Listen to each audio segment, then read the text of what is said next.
so I'm gonna go ahead and get started. So thank you again for taking the time to come here today and join us for Tuesday Tea hosted by CSB. If you logged on a little bit later, just to give you a kind of preview of the format, I'm gonna do a brief presentation, and throughout we're gonna have opportunities for discussion. So I hope you feel comfortable to drop any comments or questions into the chat, or if you want to speak aloud, you can raise your hand and you can unmute yourself. We have kind of a bit more people than we normally have in our video, so usually we just say you can unmute yourself as you want, but maybe let's do it by raising hands this time just so we don't get overlapping noise. And my name is May. And just to give a visual description, I'm an Asian American lady, and I'm wearing a CSB White Cane Day t-shirt. And if you're not familiar with the visual impairment community, White Cane Day is an important day, and you can find out more about it on our CSB website. If someone from CSB would be so kind of drop a link into the chat, you can check out our White Cane Day video. And I am a licensed educational psychologist and nationally certified school psychologist. I was in the field for some years, and then I burned out, and then eventually came back. So I want to provide for our community various resources to hopefully help others cope with our stressful jobs and hopefully prevent you from burning out.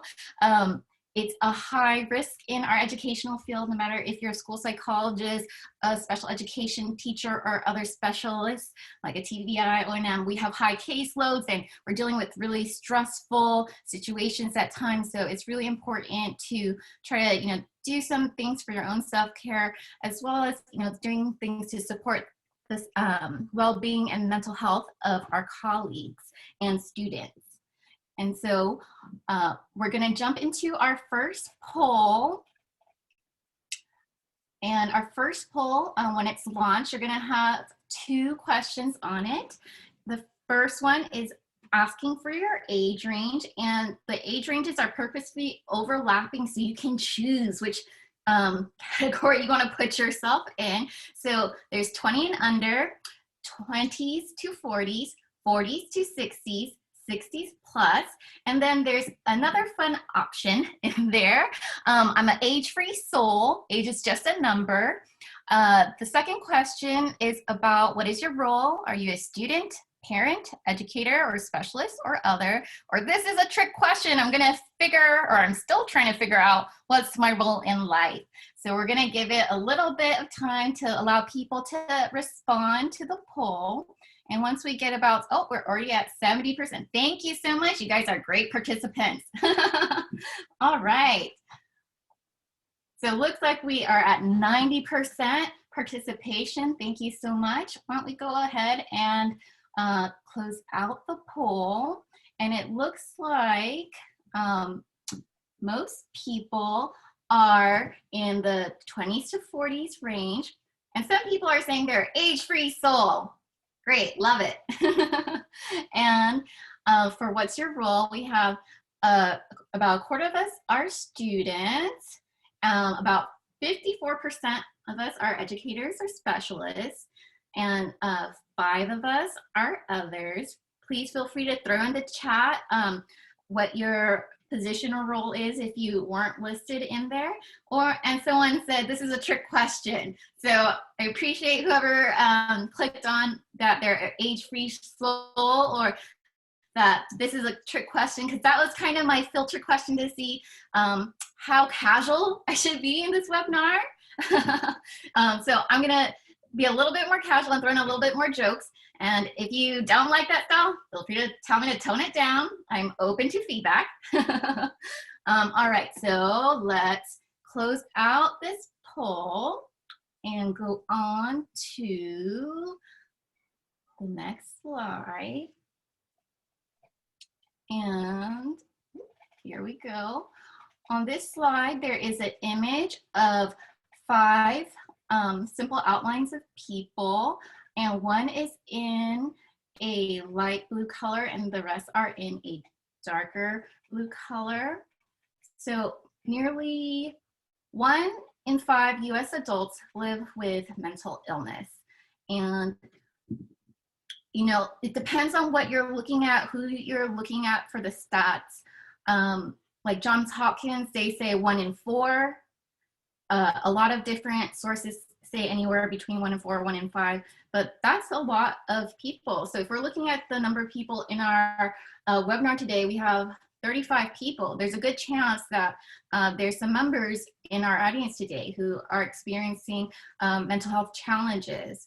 And I have a little brief trivia question for everyone, once I can load it up. I think it's really great how celebrities are coming out and sharing about their challenges with mental health and how they're dealing with challenging times. Even before COVID, they were starting to share out various things of about anxiety, depression, postpartum, and alcohol and drug substance use or abuse. So just a random question. What do these celebrities have in common? Kristen Bell, Dwayne Johnson, Wayne Brady, Miley Cyrus, J.K. Rowling, and James Franco. Does anyone know what mental health challenge they might have all experienced? You can throw out a guess. So depression?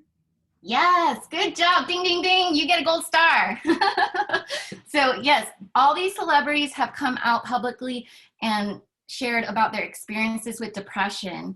So anxiety and depression are some of the big mental health challenges that are facing our society. There are many other disorders that we in America are dealing with. And I feel that the more that people who are public figures, different celebrities, they're coming out and talking about their experiences, it helps to normalize and lessens the stigma. There's still a fair amount of stigma relating to mental health, especially in certain communities. They might have stigmas around seeking treatment for their mental health. And so for me in particular, when I'm looking at the Asian community, there is quite a bit of stigma relating to mental health. And,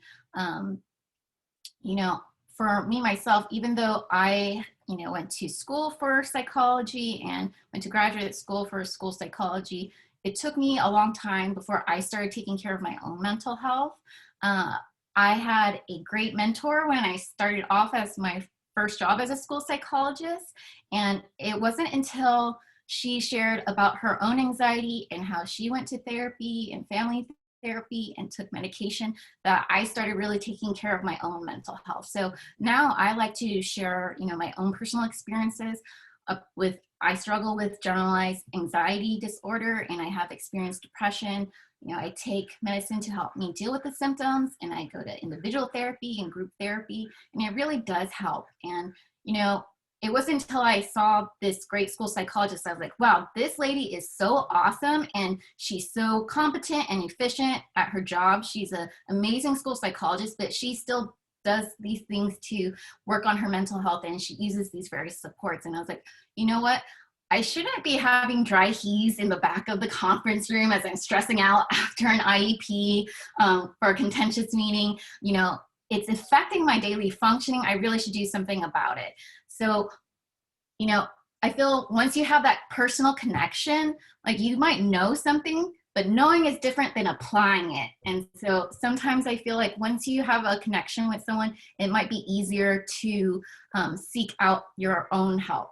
And so when we're looking at when to seek help, there are different resources talking about that. So our next activity is going to be a breakout section, and Amanda has put in the chat a handout for this webinar.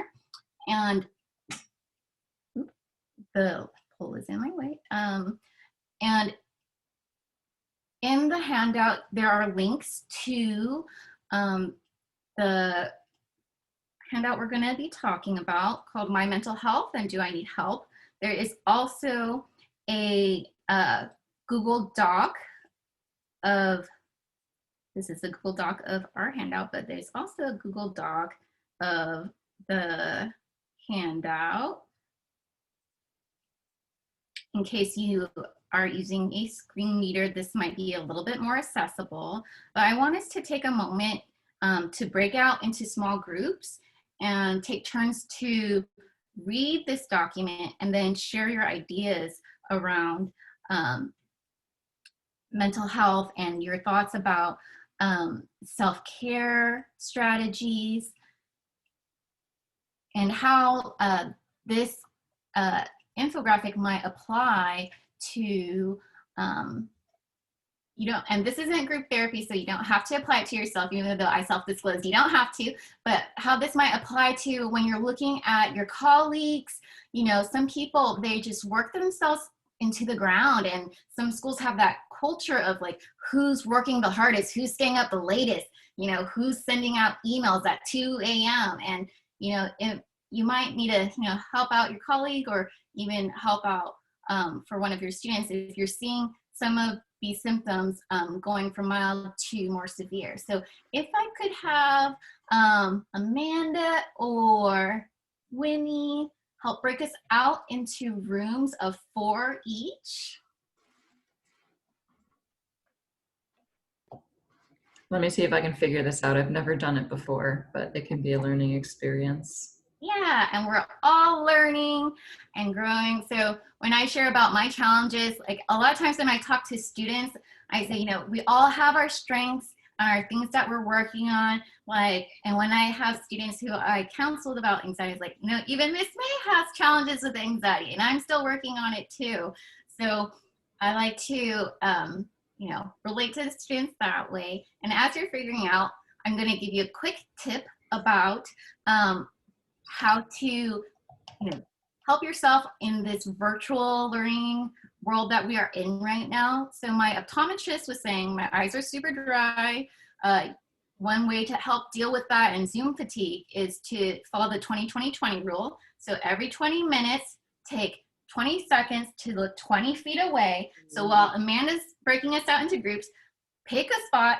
Maybe you're in a room that you can't look 20 feet away because your room is only 10 feet wide or whatever, but pick the furthest spot from you and let's take a moment to look for about 20 seconds, 20 feet or however far away, and that will help with reducing eye fatigue.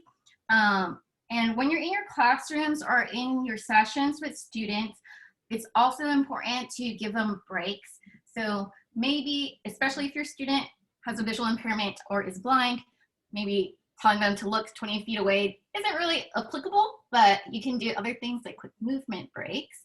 And let's see, Amanda, making any progress on your end? I don't see the... Okay, yeah, we can do it now. I just wasn't sure when you wanted me to cut you off. Okay, great, go ahead. Alrighty. So we're gonna have 5 minutes. I would like everyone to please take a turn to read the document, but you can always put in the chat if you want to bow out of reading the document, and then discuss or put in the chat your ideas, your thoughts about the document, and your own ways of doing self-care. All right, go ahead, Amanda, take it away.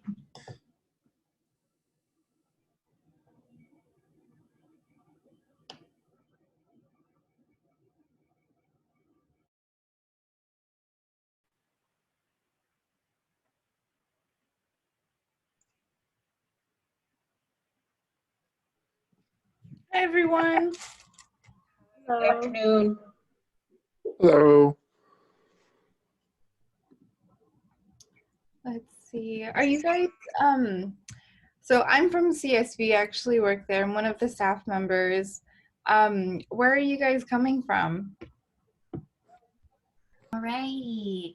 I had fun in my session. I hope you guys had fun in yours. Does anyone have any comments or ideas about the infographic that is from the National Institution of Mental Health? We had one comment in the room that I was in that, you know, if we were in person, she would like to print it out and stick it in her window as like, you know, a neat little reminder for people. Any other thoughts or comments about this handout? Seeing none in the chat.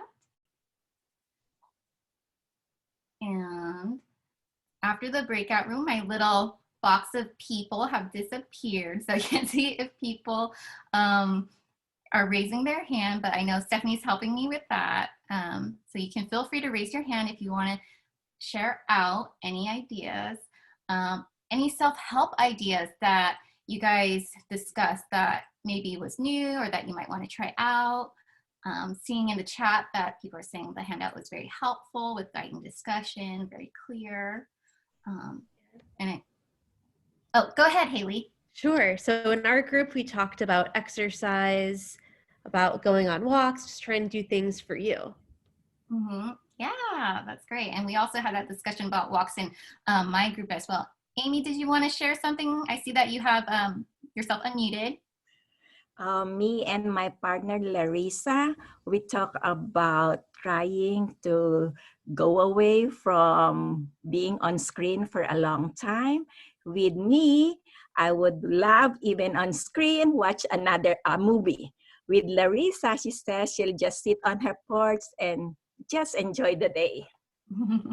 Both very great ways to take care of yourself. And I see Kim, you have a raised hand. You can go ahead and unmute yourself and share.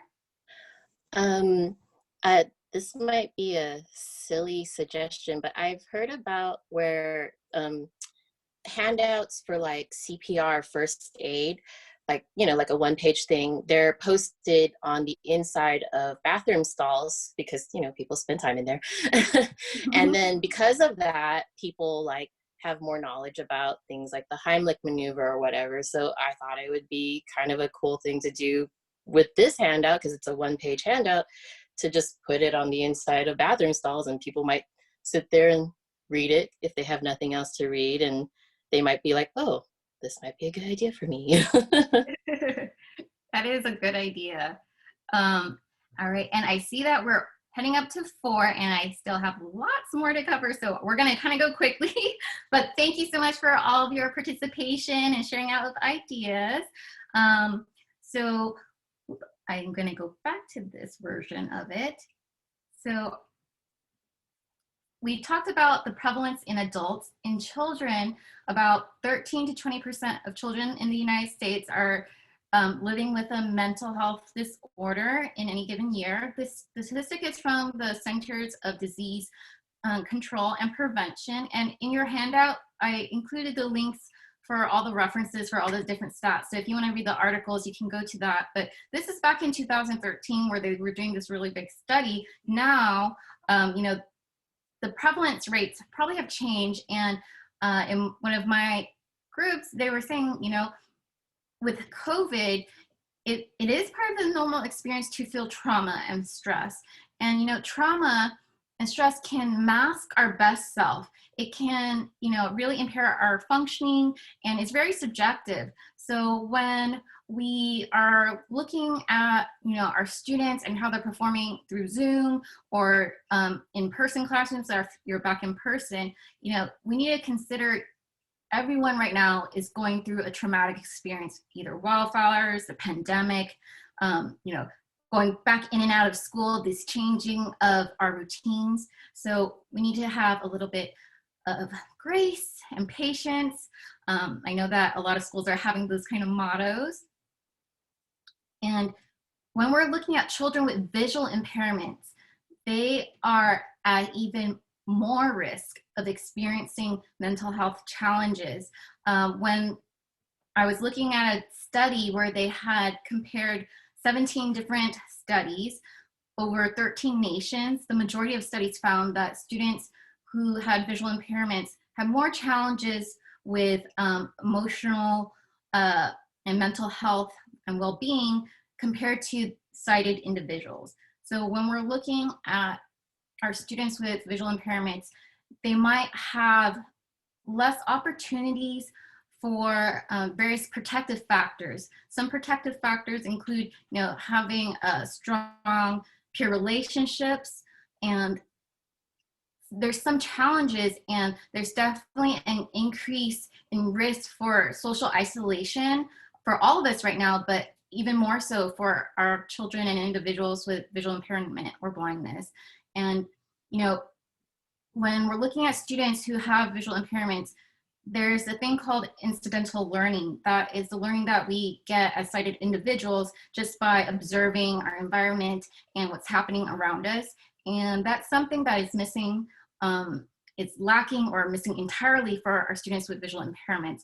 So when we're providing instruction for our students, it's not just about learning how to access technology and learning Braille and how to navigate the environment. We're also having to teach the expanded core curriculum. And I know we have some TVIs in our session today. If anyone wants to volunteer and share what's a very quick blurb about the expanded core curriculum for our friends who might not be as familiar with visual impairment.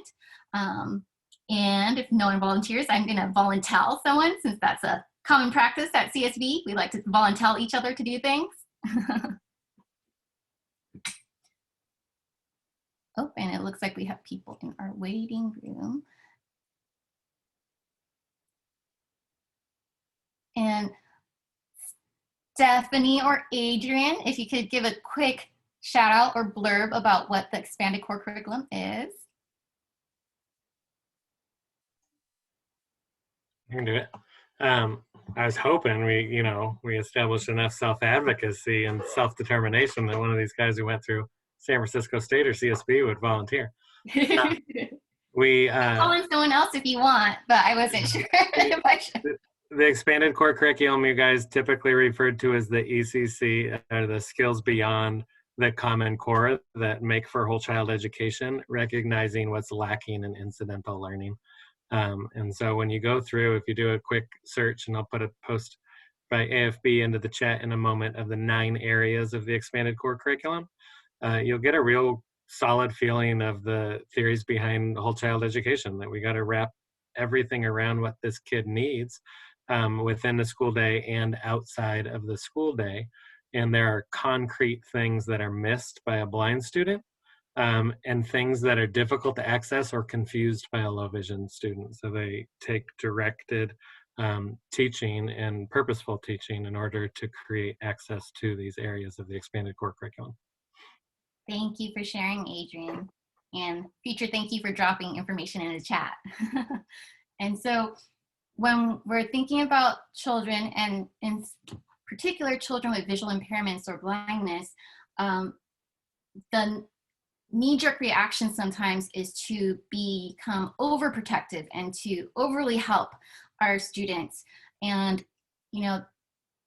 although that might feel like you're doing a kindness for them, that actually is a hindrance. We want to encourage independence for our students, and being overprotected could leave them feeling frustrated and actually lead to more emotional or behavioral challenges. So we want to try to promote independence for our students with visual impairments or blindness. So some things that help all children with their mental health and well-being is friendships, leisure time activities, and independence and mobility. So if you have a student with visual impairments, they're likely to have a full team of different specialists to help them. It's really important to include a TBI, which is a teacher for students with visual impairments, orientation and mobility specialist, that's a O&M, and also an APE, adaptive PE specialist. And sometimes when I see teams, IEP teams who have students with visual impairments, they don't always have a APE specialist. And APE is part of the general education curriculum, and they should have a APE specialist to help facilitate the student's involvement, because that physical activity and the connections socially that you can make when you're doing various kinds of activities that you would be exposed to in PE are very important for our students' mental health, as well as physical exercise. And so I am going to slowly navigate to the next slide. Oh, and one more important thing before I go to the next slide is, so in addition to peer friendships, it's super important to try to nurture the adult-child relationship, whether you're a parent or an educator or specialist. you know, when we're looking at resiliency research, it shows that you only need to have that one positive adult in your life to really make a difference. You could be that one positive adult for that student, where you're their safe place, where they feel that they can be themselves and be okay and can learn. So we want to make sure to try to foster that environment to make our learning environments comfortable and open and safe for our students. Can I jump in there for a second, May? Go ahead. I put 2 links to the expanded core in. Recognize that like social skills in the expanded core curriculum, or the TVI might have explicit ideas and guidance for how to make it accessible.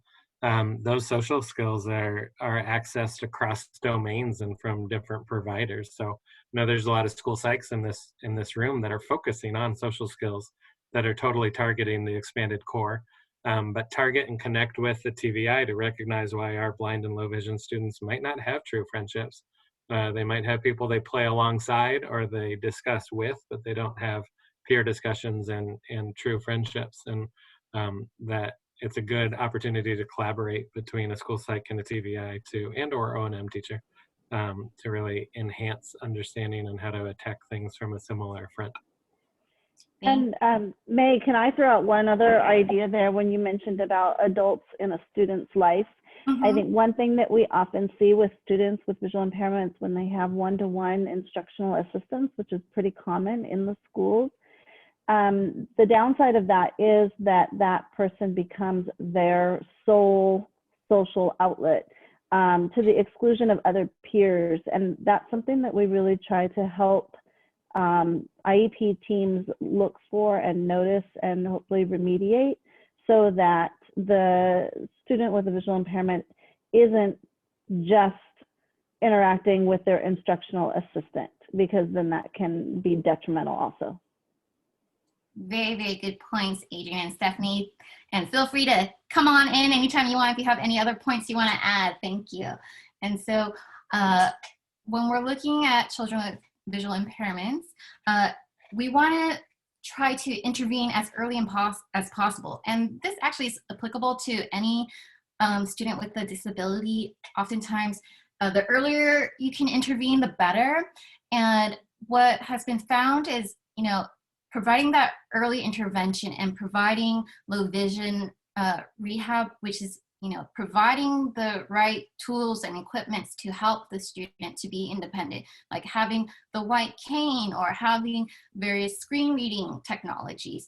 The more that the student can feel independent and be independent, the better. And, you know, that can help improve their overall quality of life as well as their social emotional functioning.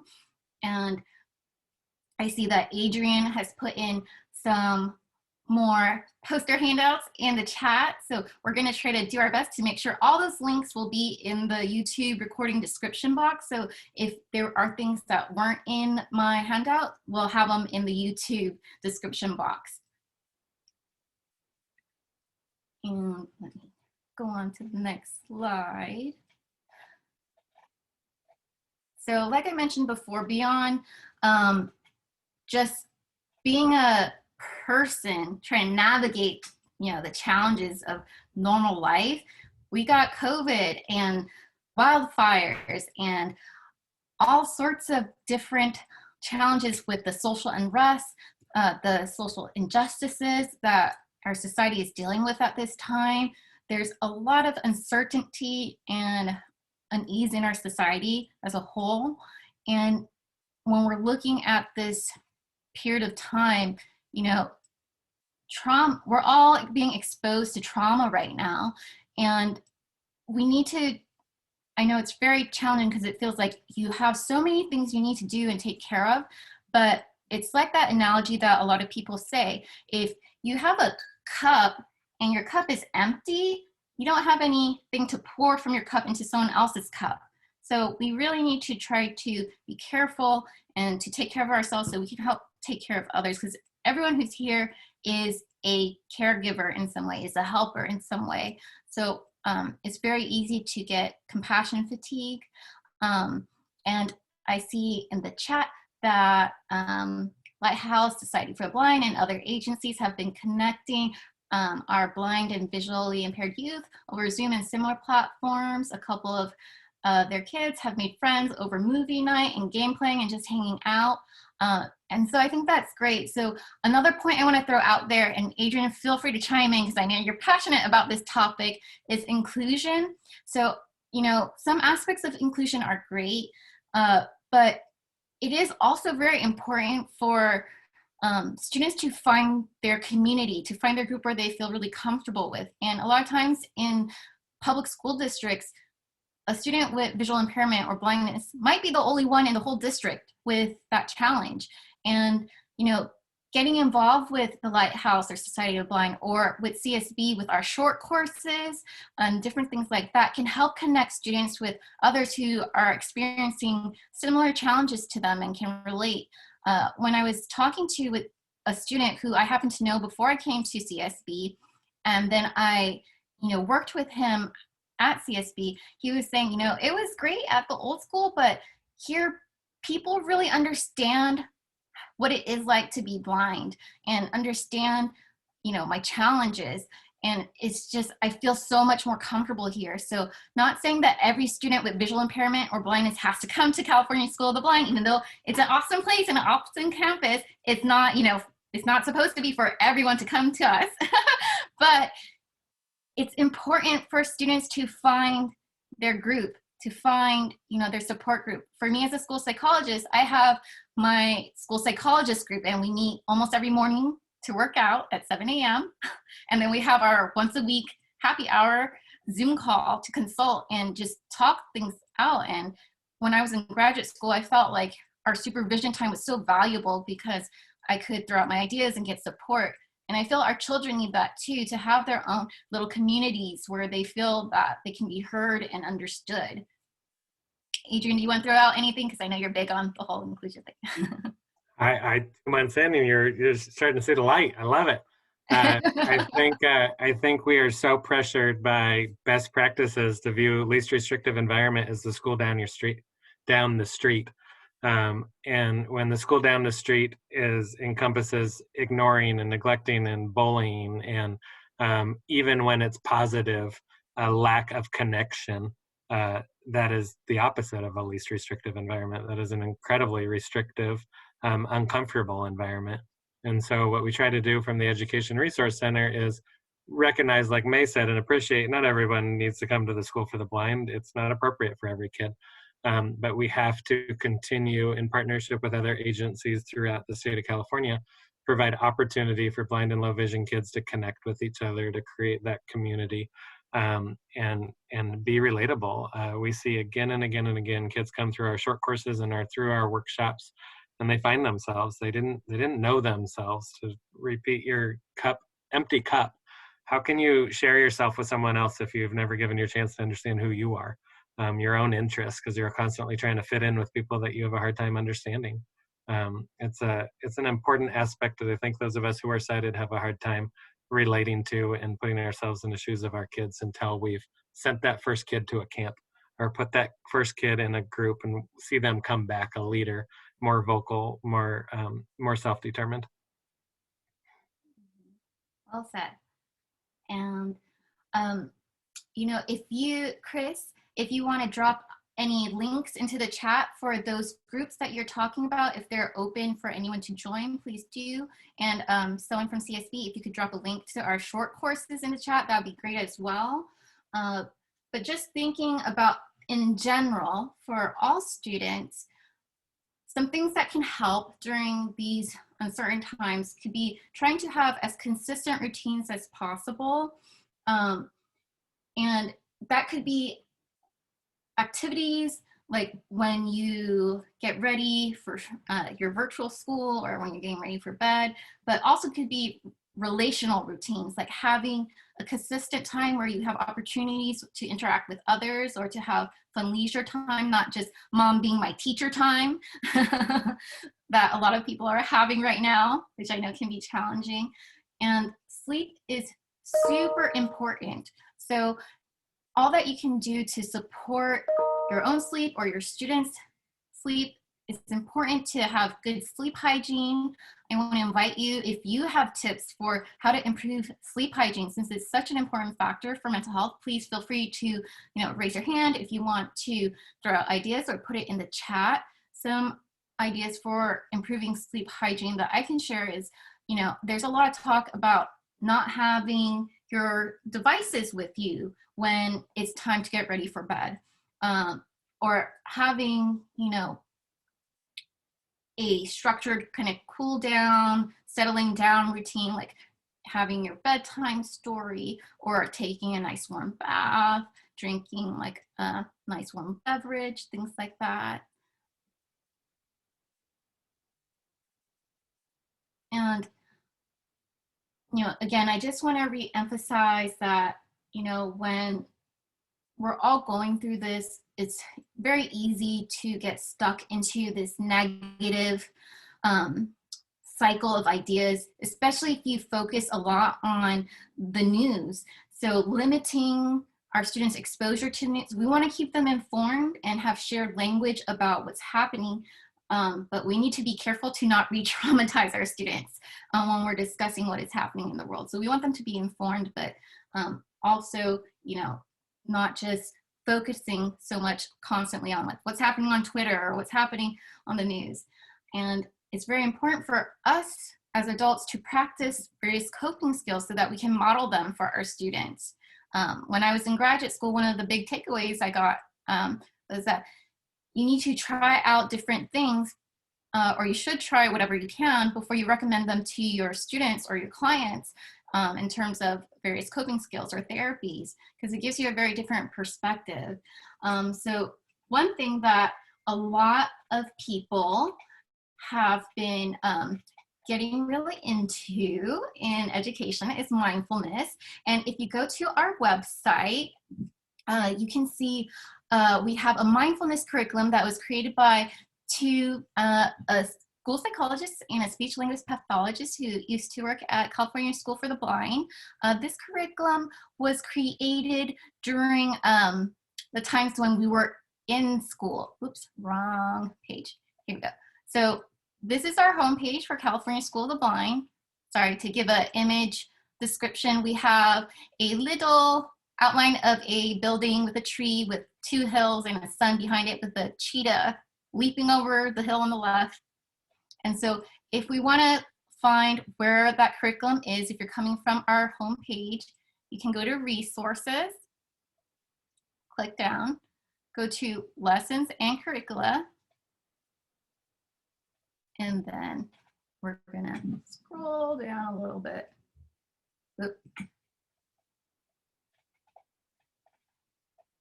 And the PDF is right here.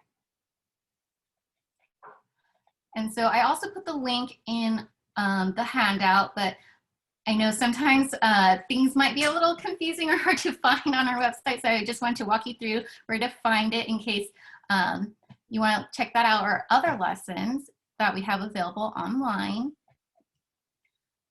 And whew, I see that we are coming down on our time. It has gone very quickly. I'll try to speed up a little bit, but Amanda has been so kind to offer that if you have any questions about the mindfulness curriculum, you can email her at this email, info@amandaphd.com. If you have any specific questions, this curriculum was made to be implemented in person. So if you're doing remote teaching, it might be a little bit challenging since it involves a lot of snacks and scented diffusers and things like that. But there are some ideas from the mindfulness curriculum that I thought would be important to share. One thing that they have written in the curriculum is teachers' personal experiences with mindfulness practice or meditation can create a strong starting point. So consider trying meditation on your own. And for school psychologists out there, whenever we recommend an intervention, how long do we recommend an intervention to be tried out before you say if it worked or not? Can I have any volunteers shout it out? Or put it in the chat? 4 to 6 weeks. Yeah, 4 to 8. Yeah, 4 to 6 or 6 to 8 weeks is typically the timeline. Thank you, Haley. Appreciate your participation. to try out an intervention. So I know when I was forced, quote unquote, to try mindfulness when I was in grad school, I was like, I am so anxious. And I'm in this supervision class and I don't like this. I'm just more mindful of how anxious I am. But I didn't really try it for that long. It was just, 5 minutes in one supervision class. So really try, there are a lot of different apps out there. We'll go through some of them today, but I really recommend to try different mindfulness and meditation exercises a few times, and like Haley said, 4 to 6 weeks or 6 to 8 weeks to really see the impact. Because if you do it once or twice, you might not get there. And if you have anxiety in particular, you might feel really uncomfortable the first few times that you do mindfulness activities. So for our children, who are experiencing different challenges with behavior or attention or emotions, there are all sorts of interventions, and we'll go through some of them. And I see I am running out of time, so I'm going to try to go quickly. But I did want to throw this out. There is an image with CSU East Bay's Community Counseling Clinic of 2 abstract people with their arms raised up together. The CSU East Bay Community Counseling Clinic is providing free telehealth counseling services. So if you or any of your students or clients are in need of therapy, as you are looking through that infographic handout from the National Institution for Mental Health, this might be a good option. And if there's someone on the call or the webinar from CSU East Bay that wants to share about the CCC any bit more, feel free to unmute yourself and share. I believe Dr. Jennings and Dr. Tran were on earlier, if one of you wants to share. Yes, hi everyone. I'm Dr. Tran. I'm a faculty member at Cal State East Bay and also one of the co-directors for the Community Counseling Clinic. And we are now open and accepting clients. We provide a variety of different supports from depression, anxiety, family, parenting, and age range all the way from very young kids all the way to seniors. And our students receive wonderful, great training, and they're ready to support our clients. So definitely give us a call, and we will do a telephone intake to see if the client is appropriate for the clinic. And we actually offer some resources, technical devices for clients who do not have a phone or a laptop for telehealth services. Thank you, Dr. Tran. And full disclosure, I work full-time for California School of the Blind, but next semester, in spring semester, I will be teaching an evening course at CSU East Bay. I came from that program and really enjoyed it. And some of my colleagues from the program who are in the same cohort are in our webinar today. It's a really great training experience, and I would really recommend you to try out the CCC if you're thinking, you want to try out some therapy, and it's for free, so what do you have to lose? And let's go on. I see I have set minutes. And so Psych Circular, this is a website that I created in an effort to try to help our students and colleagues who might be early in their career. It's a website where you can find a lot of free resources, free events, free downloadable workbooks, and different websites that have other free resources. So we'll go into it, but just to give an image description, on the screen here we have the logo for Psych Circular, which is 2 black and white dogs that are laying on top of a black and white yin-yang design. And that's my dog, Sunny, the white one. And the other dog is Blueberry. So we're gonna go into Psych Circular right now. And so I wanted to point out a few things.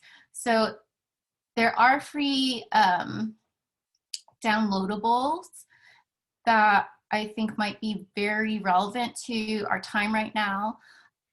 And this is a free website that I created with the help of Hannah Cox. She's my creative director, and Jenny Cow is my accessibility consultant. And this is a free website. I'm not making any money off of this. None of us are. We're just doing this on our weekend and our free time. So there's some features that we know are awesome, but we can't enable since we don't pay anything to host this website. So if you do have feedback, please feel free to give us feedback on how to improve, but there's some things that you have to pay for. So we are only operating as a free service at this time. And so I went into the mental health folder, and now I'm going into the COVID related folder for downloadables. And now I'm going into the For Children folder. And there are a ton of free books and free activity books and social stories. So if you have a student who has autism, you might want to look at one of the social stories. Some of them are from Europe, so some of the wording might be a little bit different, like ma'am or mum instead of mom. But I want to just point out that some of these books might be great for talking about COVID if you have a student who's anxious about it and needs some further explanations. There's also books. This is example. There's a picture of a dog wearing a doctor's coat. This is Dr. Dog Explains COVID Virus. Some of these books have activities linked with them. I want to point out in particular, some of these are from like the World Health Organization or different mental health associations, but I really like this one in particular. I found this more recently. This is a series that was written by 2 medical students. I believe they're from UCLA. One is a student for, I believe he's becoming a surgeon, and one is a dermatologist. And they wanted to create stories for, Black and brown children, since, a lot of the literature, you don't see children of different backgrounds as the main character. So they created Millie and Susie series, and this is a free book that you can download, and it's available in many languages if you go to their website of Why We Stay Home, and it explains the coronavirus. So if you are doing bibliotherapy with a student who has visual impairment, I had a kind of neat little idea. Seems like someone is accidentally unmuted themselves. So I really like finger puppets, and I have a lot of cute finger puppets, but unfortunately I left them at work, and there's coyotes on our campus, so I'm not going to work right now. But most of the time when we use finger puppets, we put the puppet over our finger. And this is just a little neoprene cover that I drew Sunny's face on to kind of pretend it's a finger puppet. So if you're a Braille reader, this is covering, your finger pad, which you need to use to read Braille. And when I was watching a presentation from APH, the American Publishing House, which provides lots of materials for students with visual impairments or blindness, I saw that they had a book where they made a finger puppet that had a strap on it, which I thought was super cool. So then I thought you can kind of MacGyver it and get a Velcro or a cord organizer, since a lot of us who work in special ed have tons of Velcro. We love Velcro and Velcroing everything. You can Velcro the finger puppet so that the finger pad is still available to read the Braille. And then you can have the student, read the story with the puppet to help them get more engaged or to help act out different emotions. The more meaningful we can make our activities, the better. The more that they'll remember it, the more that they can make meaningful associations. And maybe this might be too distracting for a student, or maybe they don't like this finger puppet. Another idea is to make a story bag. So we have been very fortunate at California School of the Blind. We have been mailing or delivering many activities to our students, materials for our students. So another idea is to get a bag or a box and put different real objects related to the story into that bag, so that when the student is reading, they can go through the bag or box and look at the real items. And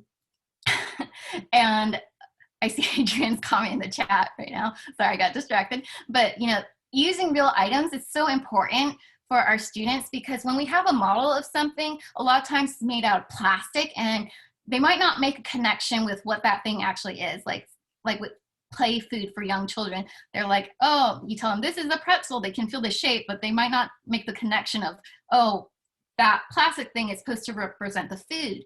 But then once they feel the real thing, they're like, oh, this is what this is supposed to be. So to make activities and bibliotherapy more meaningful, try to incorporate real objects as much as possible if you are able to send items to the child's home if you're doing remote learning. And I see I'm out of time. So we have one last poll to do real quick. Thank you for staying on with us. There's a lot of different resources that we have. So we can, sorry. Oh, I did want to mention we have upcoming Tuesday Teas. You can visit our website to find out what they are. But if, Amanda, you can launch poll number 2. So poll number 2 is asking, would you like more mental health information? I was thinking of maybe having a reoccurring webinar series such as a monthly mental health moment. So the options for this poll is yes, I want more mental health Tuesday Teas. If yes, please type into the chat what mental health topics you would be interested in future Tuesday Teas. No, thank you. This was good enough to get me started. Or I don't know, I'm neutral. So there's a lot more free resources on the website I was just showing. And, you know, feel free, you can email me if you have any specific questions since we're out of time for today. But there's tons of free resources for educators and health care providers right now. One thing I would recommend you to check out is Headspace. It's an app that usually you have to pay after a free trial, but right now it's free. So if you're an educator, I would recommend you check it out. Also, there are free apps if for teachers for a lifetime subscription for, let me go back to site. Just want to show you where you can find that information really quick.